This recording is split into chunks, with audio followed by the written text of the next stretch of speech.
wabalakyo kiribasadira masendisha uzima Toto Nyonya Kongo Lutubana Toto Nyonya Kanya Bateka Toto Mera Kibama Kya Kongo Kimama Kya Tungira Kongo Toto Nyonya Kongo Lutubana Toto Nyonya Kanya Bateka Toto Mera Kibama Kya Kongo Kimama Kya Tungira Kongo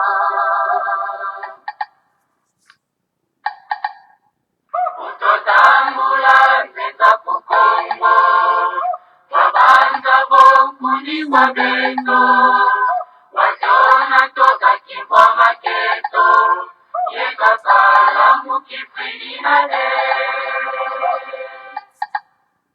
Utotambula Nzeta Kukongo Wabanza Bokuni Wabengo Wasiona toka Kibwa Maketo Salamu Kipili Nade Toto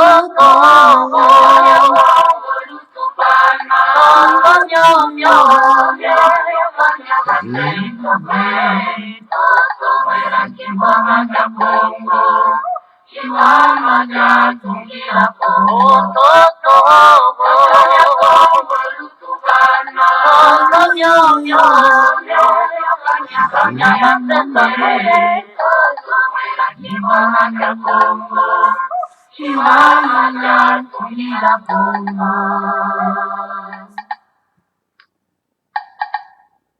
Ututetere Mumabundu Mantenga Tumweni Bombu Nimya Kwangala Matalira Ngakimba Maga Kongo Muja Gita Kikore Mumji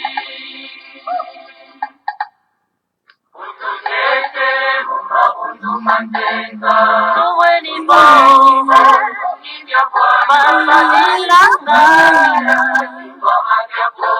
Janisa Kikole Mumji Toto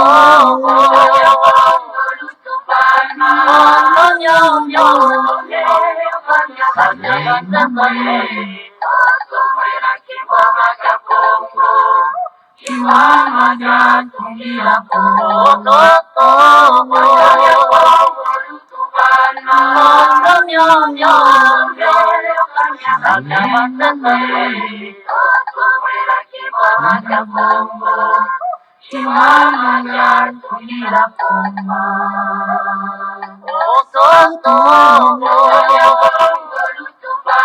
Toto Nyonyo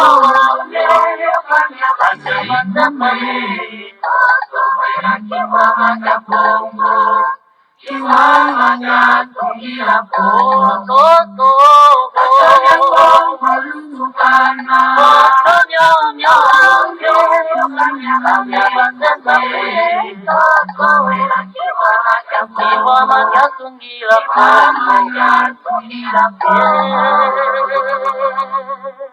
Matondo mingi na balanga nzembo bama batata bandeko balandi ya Congo Bololo tala biso wana toye lisusu en tout cas na après-midi ya lelo pambate lelo ezali ya solo pena en tout cas mokolo mwa yambo ya mposo c'est-à-dire mokolo malendi mokolo mwa yambo ya sanza ya motoba mobu ya koto mibale na tuku mibale tokomi bongo na ngonga zomi na mine na miniti libwa. Alors bama batata bandeko balandi ya Congo Bololo topesi bino banso bayenge bambote pe balosako na bino banso ezali wa bino molobeli mputa bopele obala elingi koloba malamu koloba toye lelo koloba nini éveil patriotique, véritable éveil patriotique c'est awa na Congo Bololo. Kuna te, kuna ezali distraction, kuna ezali bato baza kuluka poste. Il vous dit ouvertement, tozo luka poste. Donc ils n'ont rien à voir avec l'éveil patriotique. L'éveil patriotique ezali nde awa esika toluka ka poste te. Esika nde toyaka kola musaba imboka pote ba prendre contrôle ya mabele ya bakoko na bango. Po mabele ya bakoko na bango elungwa na contrôle ya bapaya. mboka ezali ya kokonzama na bapaya na coalition Tutsi bama batata bandeko. Hippolyte Kanambe le faux Kabila c'était un Tutsi, c'était mon paya bama batata. Rubewa c'était un Tutsi, c'était mon paya, c'était un Rwandais. Et moto babengi Tambwe Mwamba c'était un Tutsi Rwandais, aza mopaya. Kamere c'était un Tutsi Burundais, aza mopaya. Bisengimana c'était un Tutsi Rwandais, aza mopaya. Tango Foro c'était un Zambien. Bama tata bande kwa ndia Congo bololo. Tango Foro, le général, le faux général. Et bazale bele, Bamuragabo, bazale bele, ce sont des étrangers. Et vous êtes dans votre pays, le Congo. Vous devez vous battre. Vous devez les chasser. Bama tata bandeko. Pona ko tombola honneur ya mboka na biso. Tout le monde na mokili bazo seka biso bama tata bandeko. C'est triste ya komona meme bandeko na biso baza ba journaliste, baza ko benga ka ndeko Kabila, ndeko Rubewa. Mais ils ne savent même pas ou bien ba yebi na bango ko balingala te. D'ailleurs pe lingala eza lokota na bango te, eza lokota bangala. Mais biso bangala to ko pesa bino explication ya ndeko. Ndeko azali moto oyo bozana ye libota moko. Mais bato na uti kotanga bazana libota moko na biso te. Hippolyte Kanambe azana libota moko na biso te. Tambwe Mwamba azana libota moko na biso te. Rube wazana libota moko na biso te. Bomona kate bango balingata kolo balingala te. Parce que bayebi ke baza libota moko na biso te. Bazali bapaya. Bango baye na mission. Ce sont les hommes en mission. Mission na bango ezali ni ya ko boma mboka, ya ko détruire peuple na biso, ya ko bebisa solo pena tout cas la terre ancestrale na biso. Alors esengeli to se défendre devant les voyous, devant les terroristes lokola ndengwana, esengeli to se défendre.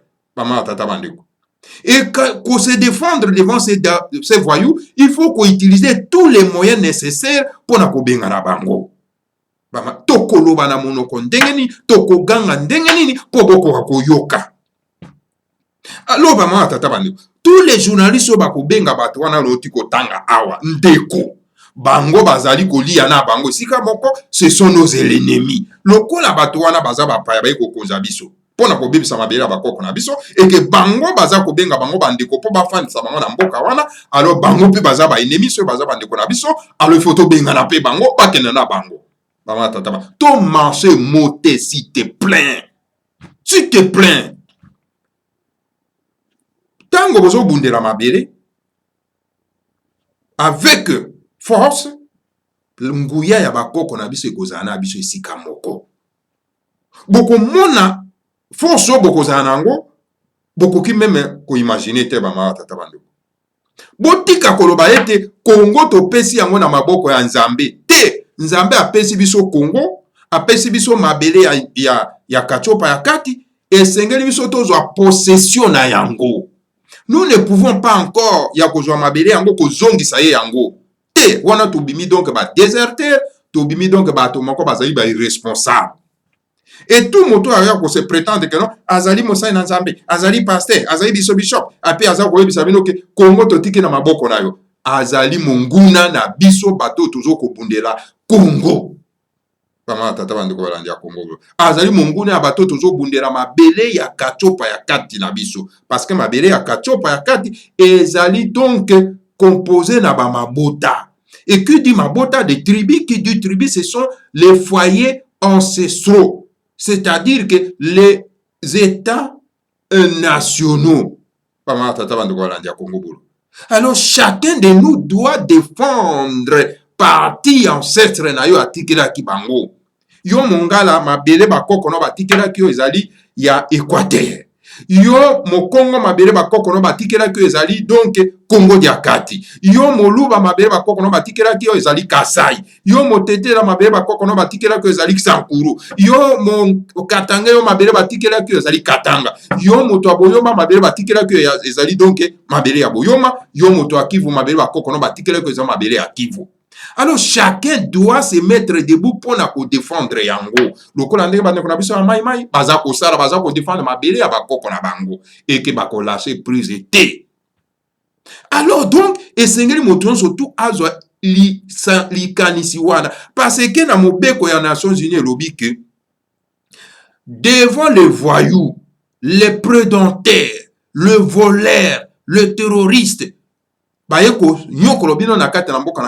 vous avez le droit de se lever et d'utiliser tous les moyens nécessaires pour se défendre. C'est-à-dire les armes sont kezali, c'est-à-dire mambeli sont kezali, c'est-à-dire machette sont kezali, c'est-à-dire mabanga, c'est-à-dire tous les moyens nécessaires pour permettre de se défendre pour protéger la terre ancestrale. C'est un mobeko ya tatazabe, c'est un mobeko ya Nations Unies ba ma tatabandeko. Alors donc, esengeli te biso to kanga maboko to ba ke non a Jésus utopique akoya kosunga biso poto bikisa mabe na biso akotika akoya te parce qu'il ne vous connaît pas. C'est Jésus utopique là créé par ba colonisateur akoya ko sauver binoté parce qu'il y a binoté. Oyo peut-être oyo comme ça donc PD oyo abalaka basi nyonso abalaka mibali nyonso akotika akoya ko sauver binoté. Moto ya ko sauver bino ezali solo pena en tout cas moto oyo azali ko bundela mabele na bino pe azali ko pesa bino makanisi ya ko bunda mabele ya ko protéger mabele entre autres les grands maîtres de Mwanda Asemi. Il y a pas une autre personne. Ba tata bando. Donc voilà ba ma tata bando ko ezaki moi courte introduction na ko pesa bino lelo to ko solola likambo etali solo pena en tout cas ma tata bando ko likambo ya coronavirus. Tokotika yango te. Lokute leki mingi ba ma tata bando.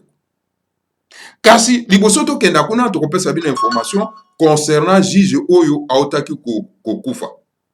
Alors rumeur yaki ba bi que non juge wana kufi na poison. Alors bato ba yaki koloba non poison te tout ça là alors autopsie. Ba sali autopsie ba ko conclure que moto wana juge wana kufa ki na poison, pas poisonaki. Parce que na yebisa ki bino ke nini procès ya Vital Kamerhe le Burundais ezali distraction lokola ezali distraction mpona ko distraire ba imboka bana mboka alors sikoyo basali yango lokola ezala procès parce que avant bakanga Vital Kamerhe azali bras droit ya Hippolyte Kanambe ndeko na ye Motuti alors donc bakutanaki bayokani ndenge bakosala sima nango wana après bayikosala procès donc il y a le kuta wana otobengi parodie judiciaire na le kuta la ba français. Alors donc yango mone basala ke loko wana ba Chilombo ba yebi yango parce que Chilombo mobali na ye c'est Hippolyte Kanambe ba alobi ke non ma libala ye na Hippolyte Kanambe akobomate donc bakokoba kaka. Donc ateki mboka. Alors sikoyo omoni ba juge wana bango ba profiter pour ba komisa procès yango une vérité. Alors, juge oyo akufaki oyo akufi pona koluka kokomisa donc eloko wana ekoma bosembo. Yango moni caméra aza koloba avec arrogance parce que ayebi eloko ni bango ba monter wana. Alors sikoyo juge oyo ngazo yango abi bon yo lokolo za pe mopaya ngo bebisa mboka na biso ngana kokomisa procès yo une vérité. Yango moni ba lekani na ye ba mama tata bandeko na poison.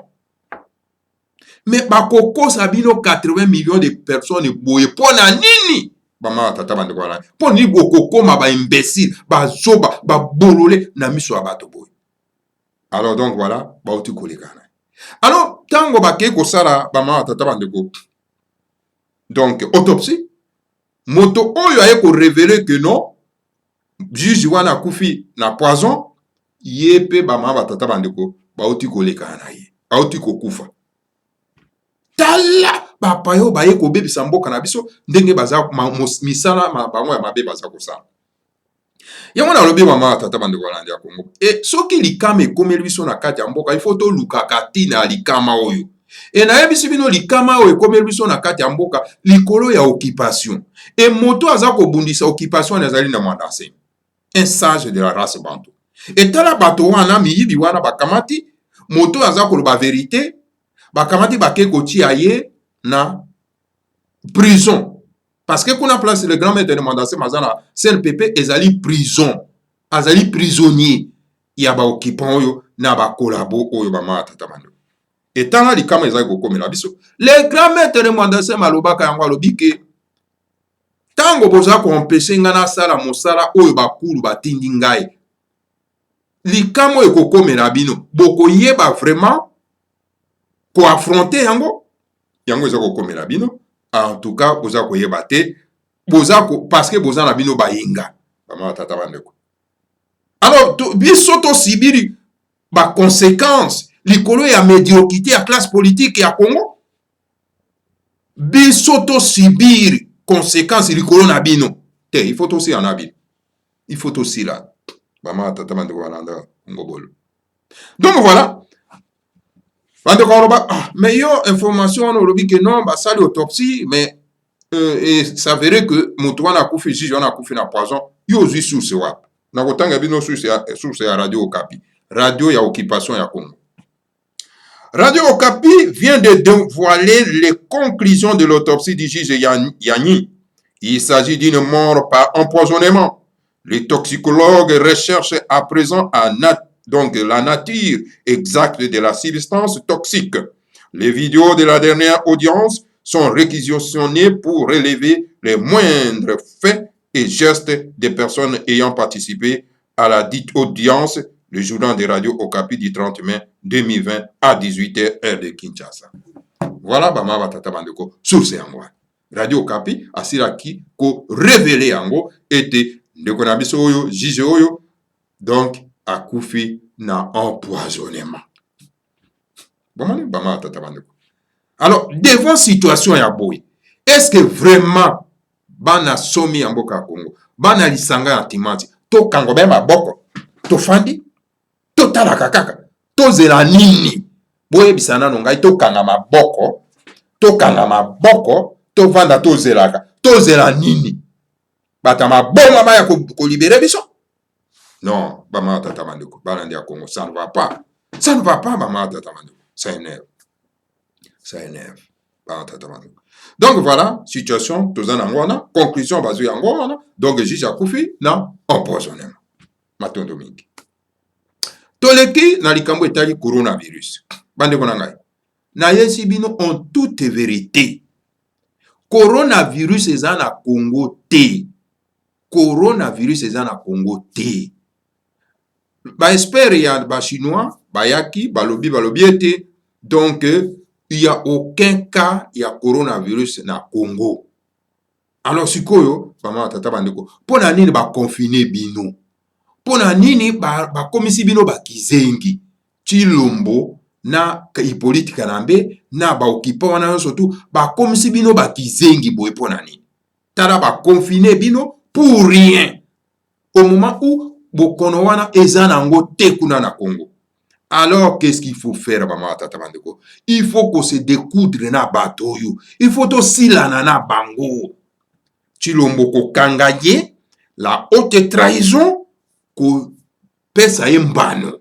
Hippolyte Kanambe ko kangaye, mwana tuki rwande mo paya, ko nyongaye, donc afuta mabe oyo, ya sali na kati na mboka ya Congo, maman tata bandeko. Donc, coronavirus ezali te na Congo. Ezali makambo na lokuta. Et pas seulement que ces gens-là, et va participer dans lokuta wana. C'est-à-dire, gouverneur va participer dans lokuta wana, journaliste, tout journaliste, lokuta na politique. O bobingo bosolo na politique, oza lokuta. O ezali kotambusa mana mutombo alias Israël. Tala tata mobimba boye. Azako keneko zwa kombo ya mboka mususa milati. Pe azako yoka sonite. Omonite ke azali zoba ya mobali ba ma tata bande gobino bato bolanda kaye. Vous croyez que azako web sabino vérité? Un menteur. Donc tout simplement parce que ba pesi ya mboka mbongo asa la promotion wana ya coronavirus. Alors, il y a ce problème il faut attirer un bon moyen à quatre. Il y a une promotion au moment que coronavirus est allé. Tara moyango ya utaki kuna na kati na Madagascar. Ayi po daya ko sai sabato na coronavirus a comme ko sa na présidence. Botala bozoba oyo ba envoûtement oyo ba tena kati na mboka na biso ya mata tabande ko na ba imboka. Hein ba mata tabande. Donc, ba espère ya ba chinois ba yaki wana ba lobby ba tirer conclusion ba lobby que ba lobby na Chilombo awa il y a aucun donc cas ya coronavirus na kati ya mboka oyo. Siko bino moko momituna ba confiner bino pour rien. Ba komisi bino bazoba pour rien. Alors siko bo se révolter. Siko e komi ngonga ko se révolter, nani Tshilombo a rendre compte d'abord na trahison na ye, a kene ko signer dire na mopaya na Hippolyte Kanabe, na trahison na ye a confiner bino a bomi bino na nzala. Alors il faut ko sila na bato yo. Mes chers frères, là où le peuple se lève pona ko silisa mabe za na kati ya mboka, Dieu est avec vous. Les ancêtres est avec vous, mes chers frères. Bato bazo sala mabino mabe beaucoup misabango, Tshilombo na Hippolyte Kanabe bazo sala bino mabe. Bok benga kabango ke bazali ba béton, ou ke bazali ba bidon. Et il est bidon, on le voit, ni c'est un bidon. Non, réveillez-vous peuple congolais. Le monde attend votre révolution. Pour nous construire un abattoir. Yango moni bakendaki kokanga le grand maître de Mandasemi parce que aza ko ni alobi ke coronavirus eza ate. Alobaki yango coronavirus eza ate. Alobaki yango. Yango na ba mo vérité wana e blessé bango pour noki bakende kozwa mbongo ya Organisation mondiale de la santé. Alors momoni bake kokanga ye koluka ba boma ye kokata ye mutu na machete. Alors bake ko tia na CNPP babimo yokoloba corona eza ate ndengeni. Voilà raison oyo bakangeli les grands maîtres de Mandasé bake ko tia na CNPP ba tata bandeko. Mes chers frères, dans les États-Unis, bakangi noir babomi na un policier. Abomi à combien de mètres? Mais dans la manifestation eza ko sale manakati ya mboka wana likolo ya noir wana policier wana abomi. Alors États-Unis mobimezali débordé na ba manifestation wana. Mais tala biso na kati ya Congo, un sage de la race bantou, on a koloba vérité, on a koloba tout et pas wapi le peuple baza koloba tout ba, ba ke ko kanga na modèle wana tout moni. Alors base ya les grands maîtres de Mandasemi, le Congo central ezali miwe. Silence radio. Aucune manifestation aujourd'hui. C'est pour cette raison que j'interpelle, n'est-ce pas, monsieur Mbuta Kibango, Mbuta Wampuna. Vous devez rendre compte. Parce que vous devez mobiliser le peuple. Et vous n'êtes pas en train de mobiliser le peuple. Ils vont attendre quoi? Vous devez mobiliser le peuple, soulever le peuple pour demander la libération du grand maître de Mandasemi na Katia Sen Pepo Bateye. Parce que vous êtes adjoint, Mapuna, et Yokuno Zali secrétaire général. Alors montrez qui secrétaire général nayo, montrez qui vice-président nayo. Donc, landaka un leader et Seigneur va refléter donc front parler à leader one. Ndenge bino ozako refléter front parler à leader na binote. Bozako refléter front parler à leader na binote pourquoi? Bozako refléter front parler à banane. Yaba okipa ou bien comment? Alors donc voilà, Congo central ezali base les grands maîtres de Mandasemi ou ezali défenseur na bango au lieu ba déclencher le soulèvement pour que juger non pas la sortie non pas les grands maîtres de Mandasemi place yazali silence radio pour dire que non biso tozali ba pacifiste bino mona pacifisme mais c'est bon et bongisa mboka wapi Voulouz Kimbango n'était pas un pacifiste hein, il a combattu la colonisation belge. Et surtout ils étaient donc les gens donc des forces des virulentes hein? Pacifiste et bon nana ebisabino que devant les prédateurs les voyous pacifiste non beaucoup resirete kolata elimo ya itumba pona ete to kokasoro penda kokango la mboka na biso to rongola yango na passe. Donc la base doit commencer pour que les autres puissent n'osent pas bakoka kozwa elan wana oyo base sali ta bakangi les grands maîtres de Mandasemi na kati na Kinshasa pendant que les non originaires en train d'applaudir les wewa et tout ça qu'on produit baza kokumisa bourreau na bango na kombo ya Kasongo. Donc oyo balandaka les grands maîtres de Mandasemi bavandi silence kuna na Congo central silence base ya bundu dia Congo silence. Vous attendez quoi? Donc non mais écoutez, ne vous en faites pas, le grand maître bakobimisa ne sikawana bakobimisa ne sikawana tango bozo kanga maboko bakobimisa ne sikawana tango bokanga maboko te Non. Vous arrêtez quelqu'un qui me défend et je dois me taire dans le bac. Non, l'idée n'a pas moyen, surtout pas capacité, surtout et qu'on se faire sortir du coup là. Mais toyebi kaza na ba capacité surtout, na ba moyen surtout. Mais avant que bakuru bakoka ko agir, pour la commission ici nous devons d'abord attirer l'attention de bakuru rango na biso. Attirer n'est-ce pas les êtres de l'espace. Ce qui biso to attirer attention na bango te. Bakomona que non mais écoutez bato yango totindi moto na biso pour être ko sauver bango, ils ne sont pas encore prêts, il y a ko se libérer. Non, vous êtes responsables. Vous le Congo central, vous le Bakongo du Congo central, vous êtes responsables. Vous êtes responsables de la situation de Zanango. Hein? Réveillez-vous. Pourquoi vous êtes en train de dormir? Pourquoi? Bozana makila na nzoto na misuni. Utilisez la force. Tellement bolo mwana bolembu pona ko kangola mboka. Voilà. Bama tata bande ko balandia Congo bololo. Donc on les a dit interpellation. Nakoyi ko sala solo pena tuka na bande ko na biso. Oyo bazali solo pena tuka ko la rapongi ya ko kanisa ete en tout cas force mosusu uta songolo et ko yande ko bikisa biso aussi longtemps que biso to manifester. Donc force na biso te pona ko interpeller mokila molimo po eya au secours po to kwa aussi la na batoyo bama tata bande ko balandia Congo bololo. Voilà moi un message na yaki na en tout cas très rapidement pour na kopesa bino solo pena en tout cas ma tata bandeko na après-midi ya lelo ba ma tata bandeko balandi ya Congo bolo. Donc coronavirus ezali na Congo te, ezali makambo lokuta ba ma tata bandeko bobima na confinement wana, bobima boboya ezali lokuta. Naza koyebisa bino coronavirus eza na Congo te. Bobima na lokuta wana tilomba bino. C'est-à-dire que ezali mitindo ba pesi bango ndenge nini bakoboma bino. Ba matériaux ba installer na stade. Ezali tout simplement ba tie virus na kati tango bino bokena ko se dépister pour ba injecter bino virus wana. Parce que bazo luka lolenge nyonso oyo bakoki ko injecter bino virus wana coronavirus de façon que bango bazo mbongo na Organisation mondiale de la santé. Mes chers frères, réveillez-vous. Je vous dis la vérité, je ne peux pas venir ici vous mentir. Il n'y a aucun cas de coronavirus na Congo.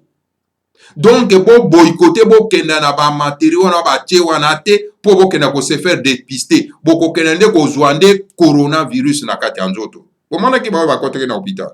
Ba pesa ki bango mbongo, ba pesi bango mbongo. Donc, na ko prometaka bango ke ba kenda ko kota kuna ba se confiner kuna, alors ba ko banda ko lia ka 3 fois par jour. Et ce qui se passe même dans Congo central, Atou Matubwana, Atou Matubwana, c'est un gouverneur à Congo central. Et Azali Moko ya Bundu dia Congo bama tatabando. Mais tala tiki la religion ancestrale où Ezali kopesa lukumo solo pena tatanzamba pungo telondo na bakuku bakoko babiso bakulu na biso a koti na likopa ya kuboma ba imboka bama tatabando kwa lanja Congo bolo. Parce que kokota na lokuta coronavirus ozali monguna bama tata bande ko balandi ya Congo bolo ezali grave de ce qui se passe na kati ya mboka race banto akomi bozoba moko ya kosakana te alors mokili mobimbe komi komonela. Alors mes chers frères, nous devons nous révolter. Tala depuis le grand maître Mandela Semi batie na CNPP aucune réaction, même en mboka bapaya ba vidéo ezali susute okota na kona kati na ba YouTube okomona vidéo mon côté ozali kolobela solo pena les grands maîtres de Mandase. Silence radio.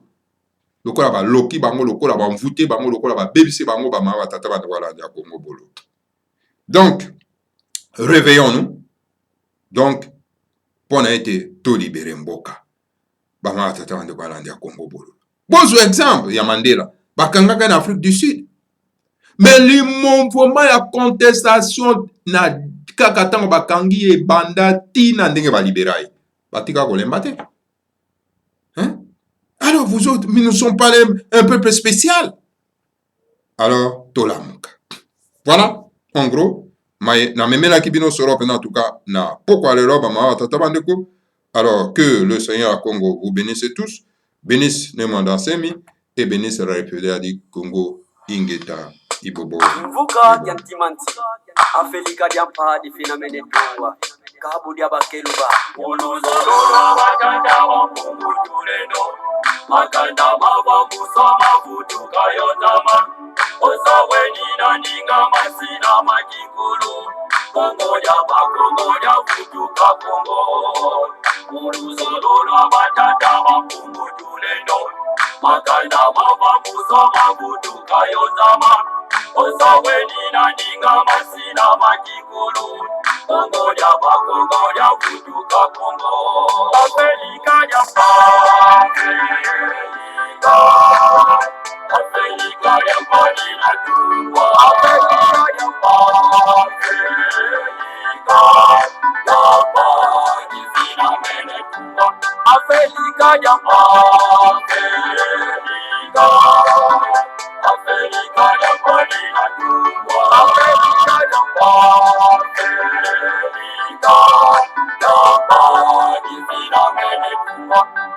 Esi ya mbaya mbita tetima na kukongo Ipanza kya Kongo ye kibuka kya timanti Esi ya mbaya mbita tetima na kukongo Kongo ya futuka Kongo Esi ya mbaya mbita tetima na kukongo Ipanza kya Kongo ye kibuka kya timanti Esi ya mbaya mbita tetima na kukongo Kongo ya futuka Kongo Afrika ya Afrika ya mbali na tuwa Afrika ya mbali zina mene tuwa Afrika ya Afrika ya mbali na tuwa Afrika ya mbali zina mene tuwa